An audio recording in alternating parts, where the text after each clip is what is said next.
Welcome back to Pod by the Bay. I'm Seth Varnadore, joined by Vito and Steeg. Pod by the Bay is brought to you by not only the Bay Area Examiner, but also our friends at Homefield. Use the code BAE15 on your first order to save 15%, or you can use our affiliate link in the show description.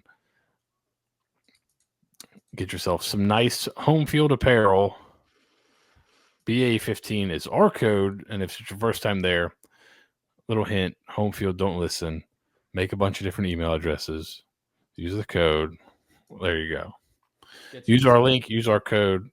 Save yourself 15% every time you want to get a beautiful piece of Homefield apparel. The other side of it is you can go ahead and just buy a bunch of really nice stuff under the 150% because 15% of a lot of money is more than 15% of a little money. I'm not a math guy, but I think that's how that works. Vito, we call that girl math around these parts. If you that's right. If you buy 6 shirts from Homefield, you'll basically get that 6 That's shirts. a free. Yeah, that's a free. Yeah, exactly. Shirt. You're getting very. Wait, hold on.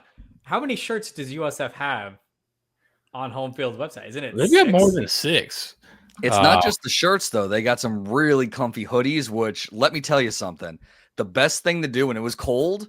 Hoodie with no undershirt or anything. It is so smooth. It is so nice and comfortable. I know this is kind of like, oh wow, you're just saying no. Seriously, I have 2 of them and they're fantastic. I wear those around all around the house. These t-shirts are great. I mean, they fit really, really nicely. They look really good, and you're wearing these like retro logos, which is pretty sweet. I mean, in my opinion, I like the yellow and the green a little more than some of the gold look. And then there's the coach's jacket, which I also have, and it's very comfy and great when it's raining. I'm just saying, there's a lot of good options.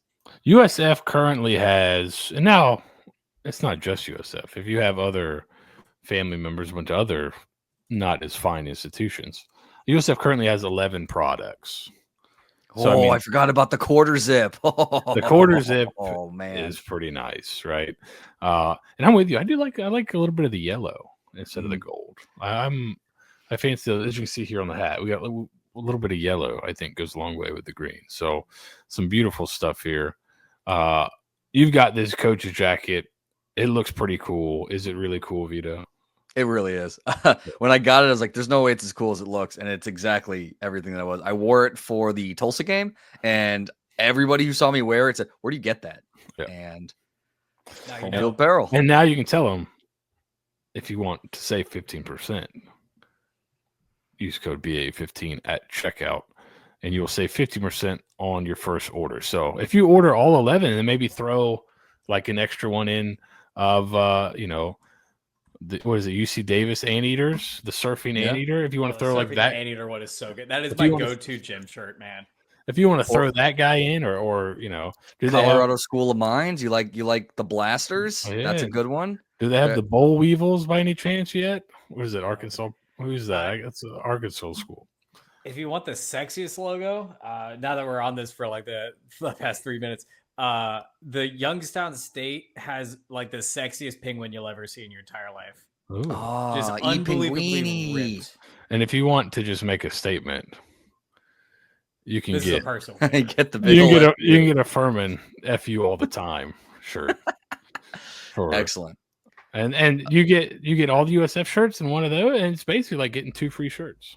As Vito said earlier, I mean, think mathematically, my friends. Think mathematically. Of course, it has every school imaginable and more get brought in. The cool thing that I like about what Homefield's done is they follow. If you win a national championship, immediately they release a bunch of new gear for you. It's almost like instead of getting just the standard, shirt you would get from the bookstore or whatever, or Fanatics, they have their own vintage line of, hey, we just won, and it's kind of cool to see that. And then they're always releasing new products everywhere. You say, hey, the more you buy, I'm not, this isn't anything insider. This is just generally how products work.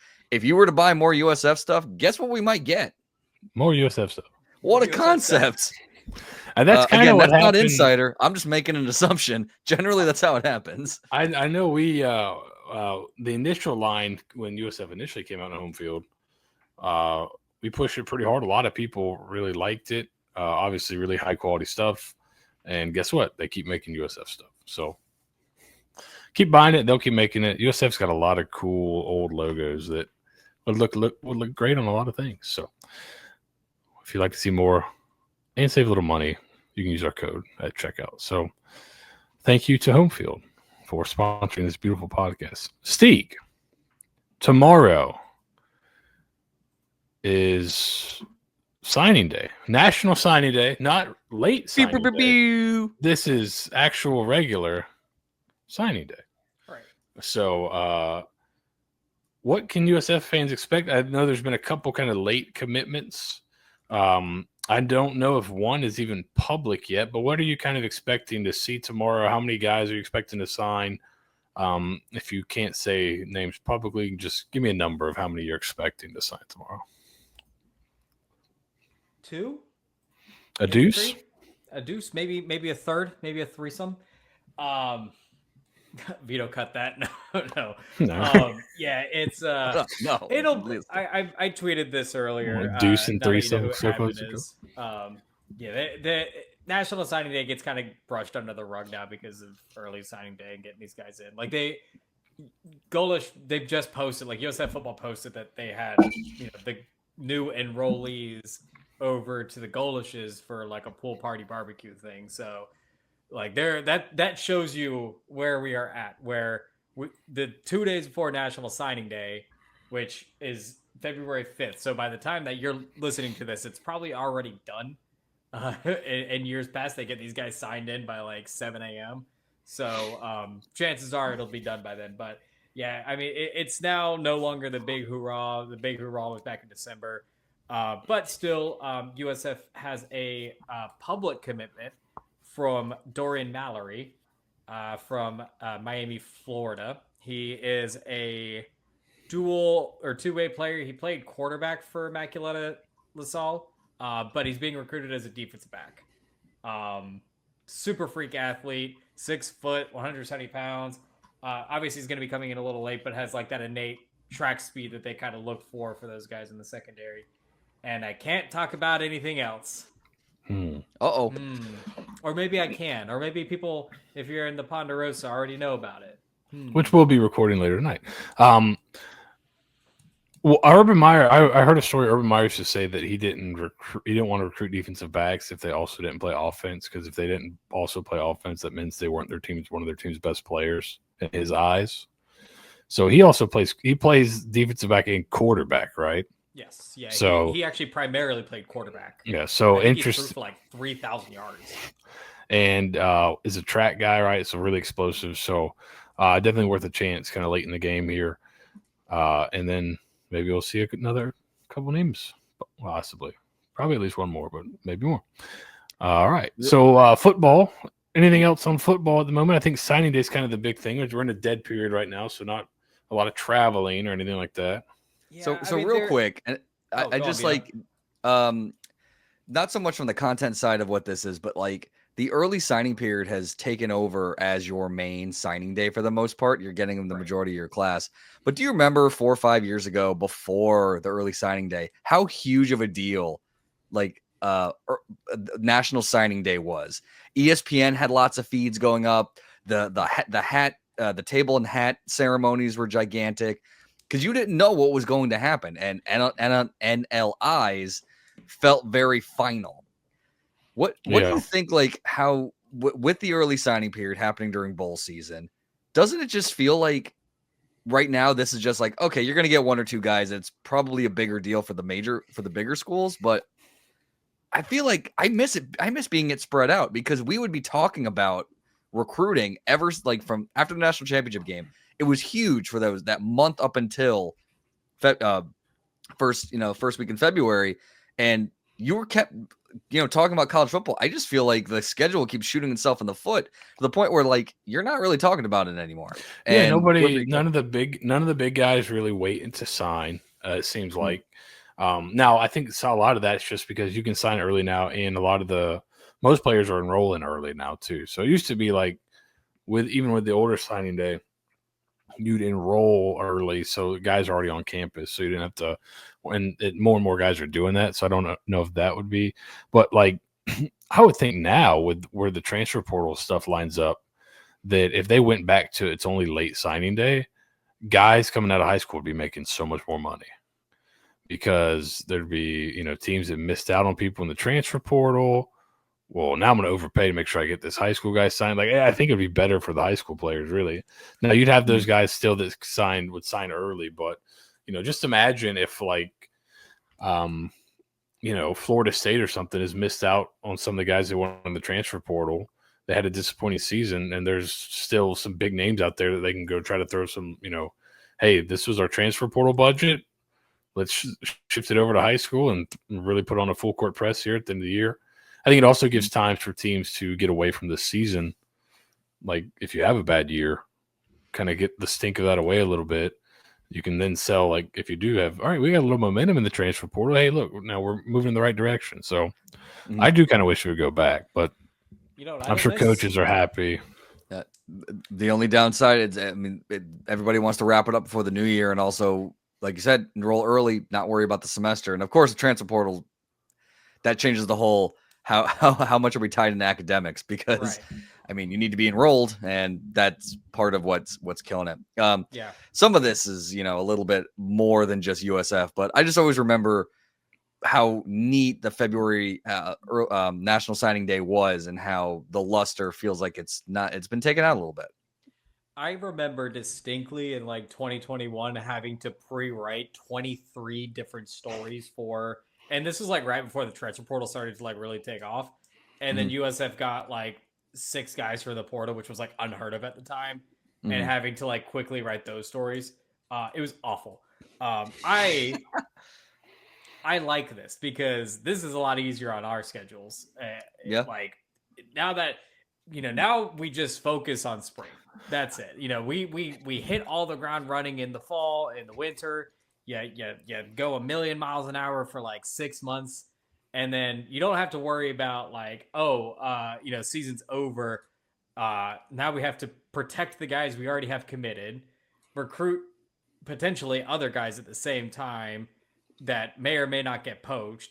Oh, and then also the transfer portal, and class of 2026 or your following year opens I think January 14th. So you start offering kids from the next year. So you have 4 different eyes going at the same time where you're all right, Florida State, stay away from our commits. Current commits, we love you.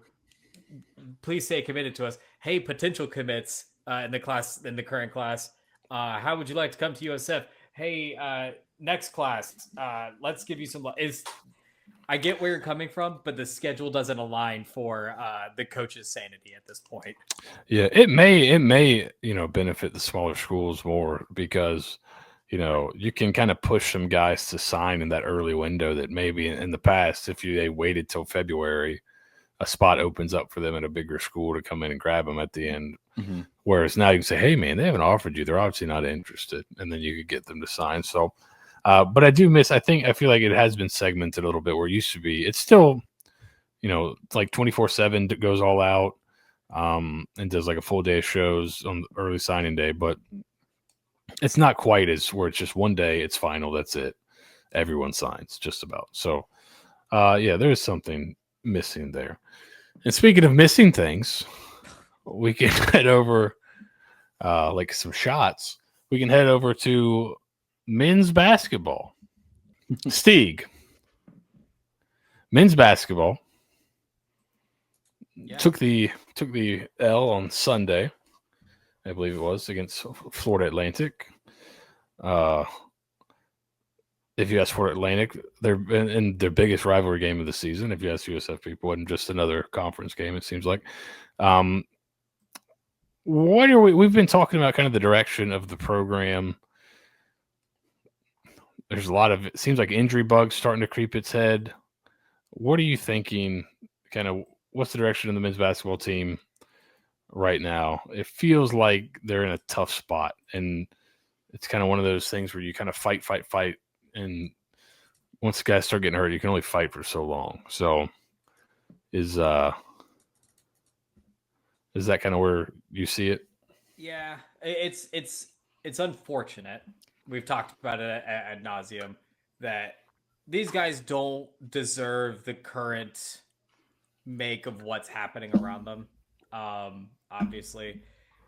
Losing by 22 on the road, feels bad, but then it's also compounded by the team is not healthy. There have been guys suspended. They only played 7 guys against Florida Atlantic. We had 5 players go for 30 plus minutes. And to, express this, Florida Atlantic had 0 guys go for 30 minutes. So that tells you where the team's basically at. Like, you can just tell at a point that the level of exhaustion and fatigue has just started to set in, especially for a guy like Jamil Reynolds, who, God bless him, was the only big available for USF. Corey Walker suited up, as Vanessa talked about, but, Deontay Green is probably out long term based off of him getting an MRI. You still don't have Jalen Wharton available to you. Daniel, God bless him, Daniel Tobiloba has been basically non-existent this year, and you don't have the size against a team like Florida Atlantic that has size. They have 3 guys They had 3 guys in their rotation that were taller or just as tall as Jamil Reynolds, and so he's having to push minutes to just get anything going and any sort of defense. And then Brandon Stroud gets hurt, which doesn't seem like it's going to be long term. So at this point, in the nicest way possible, this team needs the season to just kind of get to the finish line already. It's clear they don't have the juice to make this work, which is extremely unfortunate. It's a combination of like 7 things, some of which are in their control and most of them are not. And that's the part that sucks the most, is like this isn't the best comparison to make, but back in when Jeff Scott's final year for football, when the injuries started to pile up on top of everything else that was going on, it just felt worse. They're trying. They're really, really trying. Like, USF shot 41% in the first half against Florida Atlantic. They put up 35 points in the first half, which is normally a very good metric and very good benchmark for them. The problem is they don't have the juice defensively because they don't have those rotations, and so they allow 46 points in the first half and 48 points in the second half. You basically have no defense because of it. You shoot, 25% in the second half. You shoot a ton of free throws, which is good, and they're making their free throws, which, God bless, from the Brian Gregory era, that's a blessing in and of itself. But like, the juice just isn't there for them right now. It's a combination of things. They're going to try their best. They've got a big game against Temple this week. That's a mirror. So there's going to be a lot of emotions going through it as well. But it's unfortunate that like the way that this season is unfolding just continues to get worse and worse for USF. So, and actually to make it even worse, sorry for the long ramble. And Vito, I promise I'll let you jump in on this in a second. The schedule is only going to get harder from here on out. The unfortunate thing about the way that the American Athletic Conference schedules their basketball season is, your top teams are going to play big games at the end of the year, theoretically. So USF for the next little bit, they play North Texas, they play Memphis twice, they play Temple twice, they play at UAB. Yeah, I mean, it's just a gauntlet that they have to go through for the final 10 games of the regular season, or excuse me, final 9 games of the regular season, and then get to Fort Worth.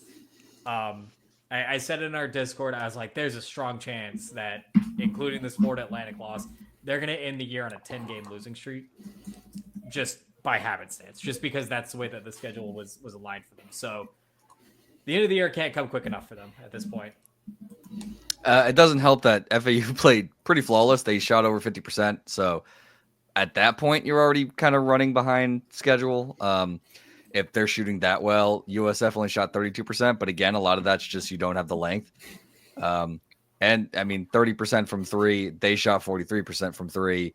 It was a good game for the Owls. I mean, they did what they wanted to do and just finally had put together a really solid game. When you can score 94 points, it's always good. USF just didn't have an answer, and you have guys that are exhausted out there. And listening to it when I did, it was a lot of just, hey, Jameel Reynolds is trying to rotate in and out and do the best he possibly can. But I mean, he was 3 for 17, but 9 for 10 free throws. CJ Brown 8 for 10 free throws. Like, the free throws were great. It's just the game got away from them, and they couldn't really claw back with the constraints that they have.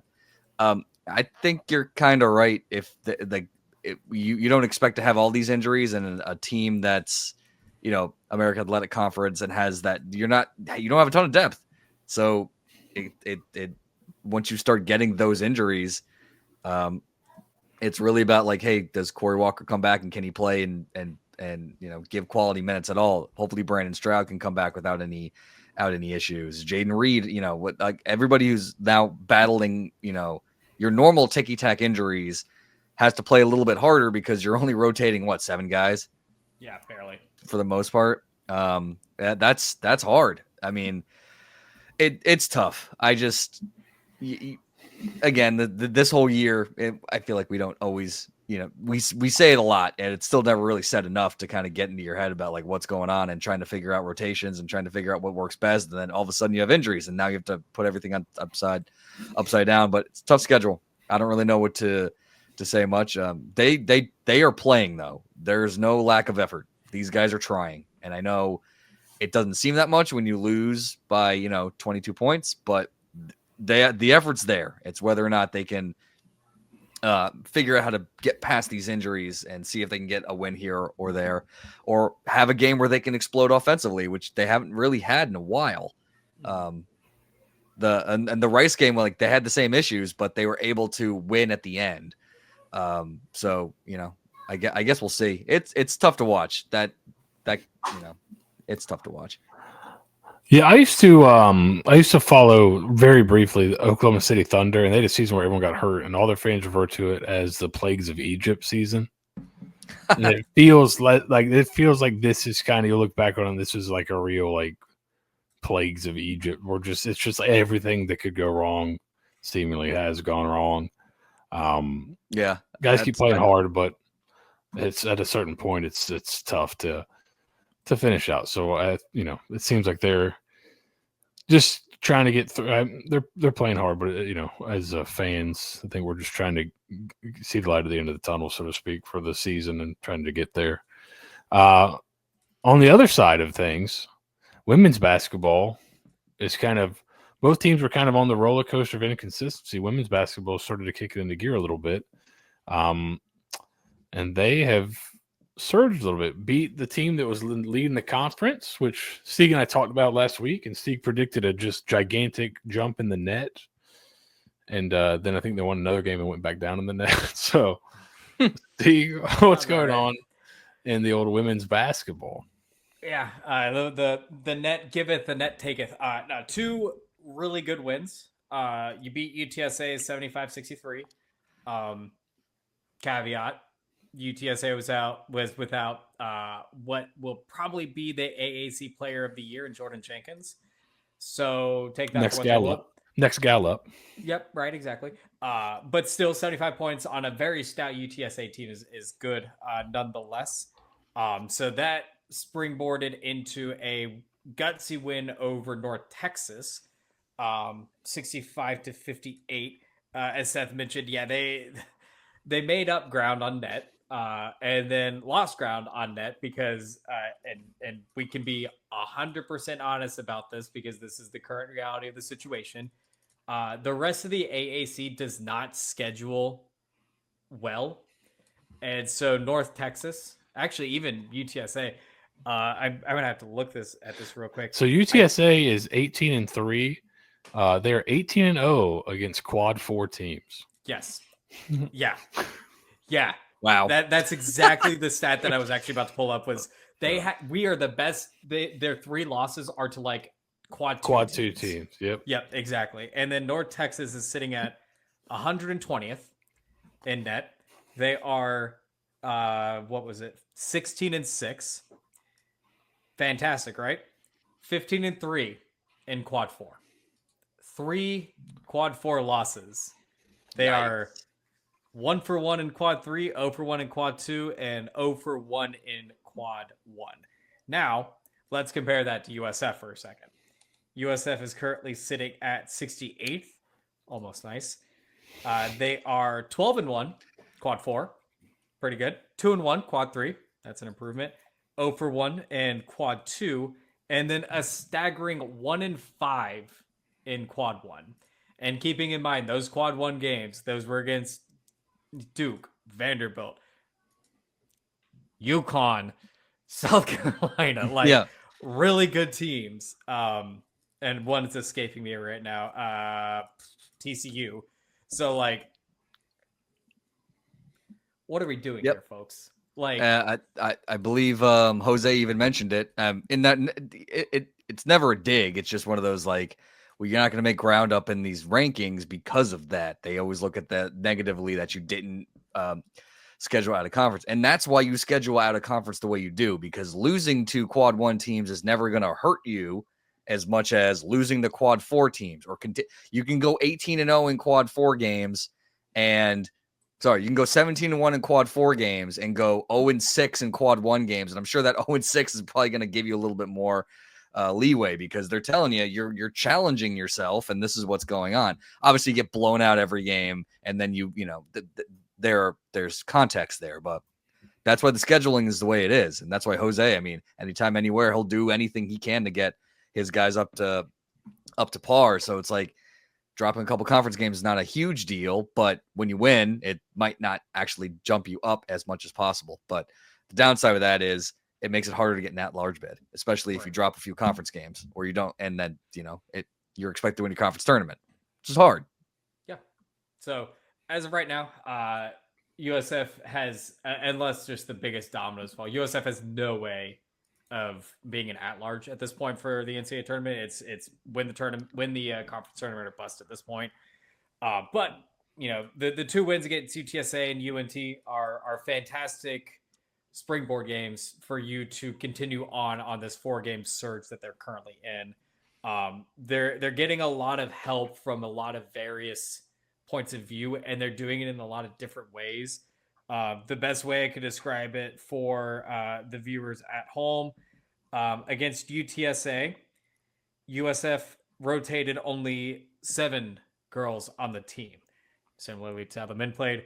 Mama Dembele, Warrior, played 40 minutes. Sammy Puises played 36. Lauren Putu played 37.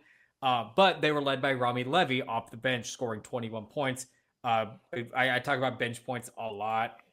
Bench points is where I think both USF, actually just basketball in general, that's where you're really going to make bread and butter. So USF bench outscored UTSA's bench 21-12, and you got a 12-point win. You can kind of look at those numbers a little bit more. But then on the flip side, against North Texas, a lot more rotation happened. They played 1, 2, 3, 4, 5, 6, 7, 8, 9, 10 girls. So full slate of rotation. But mostly all done from their starters. Vicky went for 15. Laura went for 14. Carla went for 12. Saya went for 7. Not much off the bench. USF scored 15 off the bench. North Texas scored only 4. So USF is getting a variety of different looks and different help for women's basketball, which is good. This is setting them up for really successful play when they could just find the hot hand, find who's playing the best, and get that girl in and get them the bucket. If it's Laura, if it's Carla, whomever it is, they're getting the help. You can kind of see USF is... Yeah, go on. Sorry. I'm talking no, I was going to say, I'm excited. No, you're good. What's fascinating offensively, this is a good thing. I know it seems like it's a bad thing. 18% from 3-point range. Only hit 2 of them, both in the second half. The reason that's good is you were still able to win against a very good North Texas team by playing a slightly different than what you normally do. This wasn't just, hey, we're going to put up a bunch of threes and we're going to outscore you like that, but they clearly were playing inside a lot. It's just good that they can adapt, and this is kind of what Jose's teams do. They're able to adapt based on what the other team is giving them. So to be able to do that against a very good team is a good sign. And that's fascinating. I didn't realize I knew that they didn't hit the 3 ball that well, but I didn't expect it to be 18%. Granted, UNT was only 14%. They only hit two. They hit two all game as well. It's still weird to me that free throws, both teams, 69% for UNT and 61% for USF. Mm-hmm. Yeah, that's the only thing that you hope to see a little better at with. One final note. Tamisha Lampkin from North Texas. Would you like to learn March Victorious? Just saying. Is she really the? Oh yeah, okay, yeah. She's really good. Would you like to? And we're not opposed. We're to in teaching the nicest way possible. We're like the Memphis of women's basketball. Yeah. Speaking of Victorious, if we are done with, we're done. We're done with women's basketball. We'll end tonight with, what best team on campus potentially the last few years? Track and field. What do we think? Best team on campus, right? Like, have they taken the crown? I think definitively we can call them the best team on campus right now. No. Yeah. I mean, it depends on what you consider team sport versus individual. But when you have consistently at this point, you're breaking the school record book every year.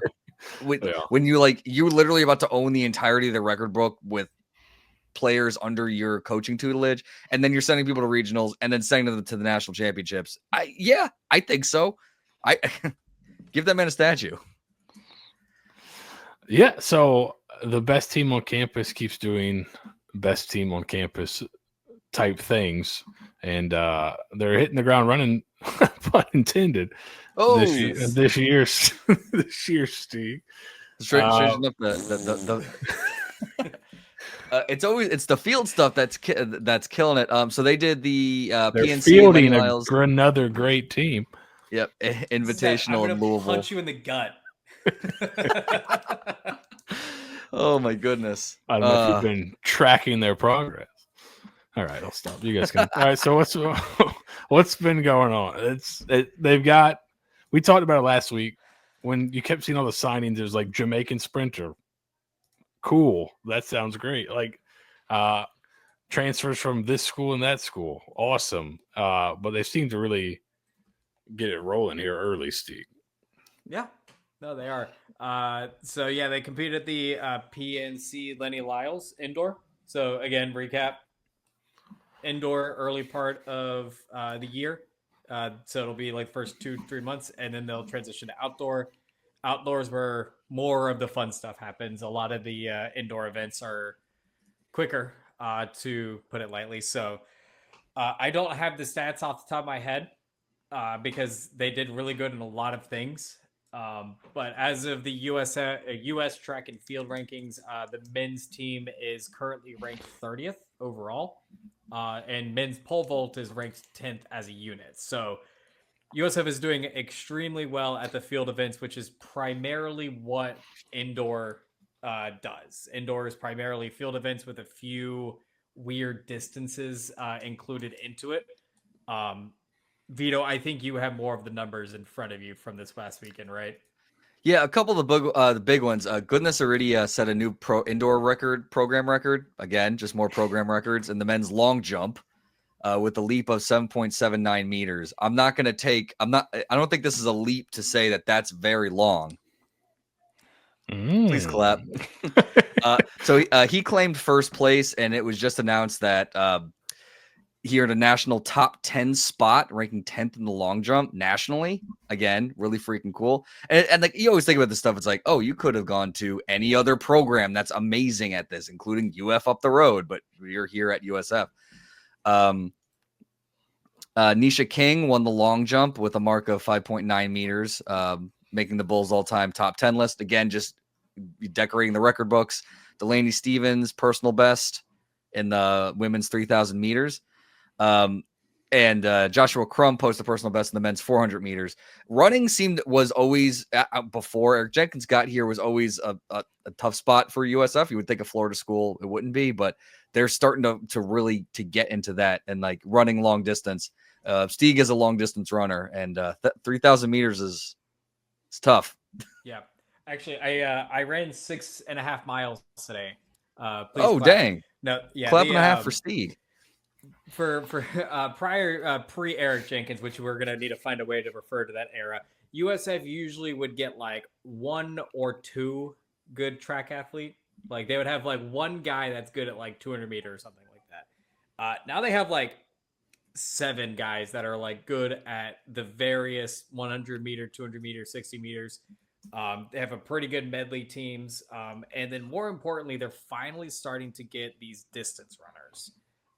So I know you mentioned Delaney Stevens ran a 10-minute, 8-second, 3,000 meter, which is nuts.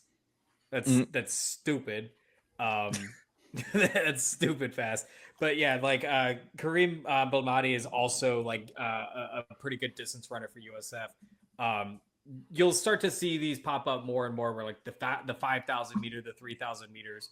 USF is recruited really well in that regard, so I'm imagining that they'll start to see those people start to make some noise here soon at the upcoming events. I'm hoping. I hope I'm not wrong here. But yeah, and then pole vault. Andreas Kreis got 3rd in men's pole vault. And then Kobe Babin and Nikodem Pachapian finished 1st and 3rd respectively in the seeded. So again, that unit is top 10 in the nation right now. Not top 10 in the conference, in the nation. Yep. Speaking of running, Samunu Abdul Rashid finished 1st in the Lyles Invitational. Yes, 6.59 60-meter dash. He placed 12th nationally on that one. Can he catch? You always look at these track and fields like, can you do that with pads?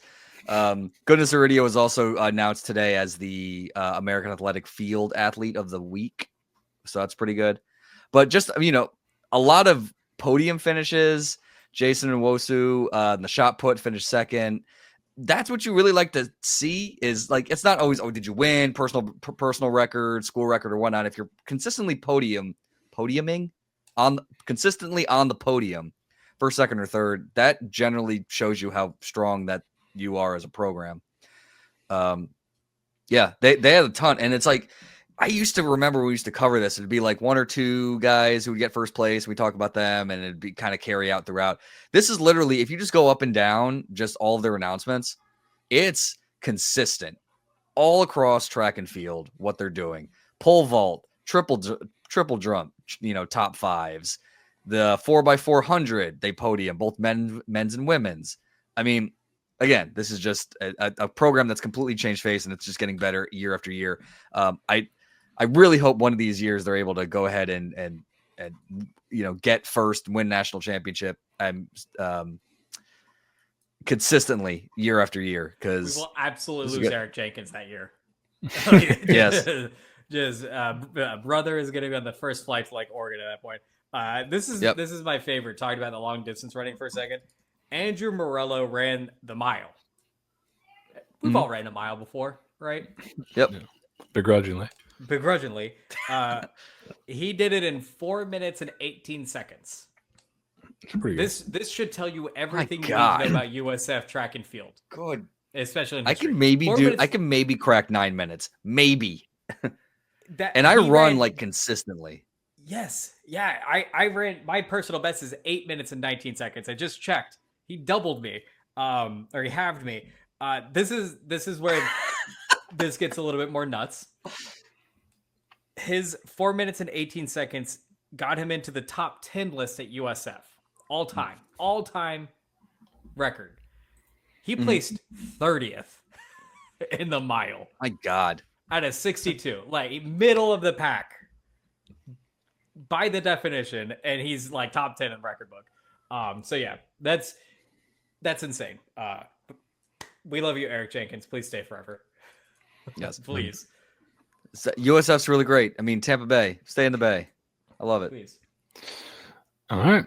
And that's pretty much it for this week's episode of Pod by the Bay. And on a high note. Also, I did want to mention, just because I saw this earlier today, and I think we retweeted it and may have talked about it. I think they're doing a shirt giveaway this Thursday at the basketball game, right? Yeah, honoring Coach Amir. Love Win shirt. So if you're kind of on the fence, it seems like they're doing some pretty cool stuff in terms of giveaways on Thursday night. So Whiteout honoring Coach Ramir a little bit should be a pretty cool thing. So if you're on the fence, check it out, and maybe we'll see a nice basketball win. At least you get a nice shirt out of it. So, all that. And if you don't get that shirt, you can always get a really cool shirt at homefieldapparel.com. And if it's your first order, use code BAE15 to get 15% off. And if you order 12 shirts, you'll basically get 2 for free. That's where we got to, basically. Don't check our math. I mean, just basically like 13 shirts for the price of 11 or something to that effect. So, thank you guys for listening. Thank you for watching. If you're on the YouTube, we'll be back next week to recap the week in USF Athletics, talk about signing day.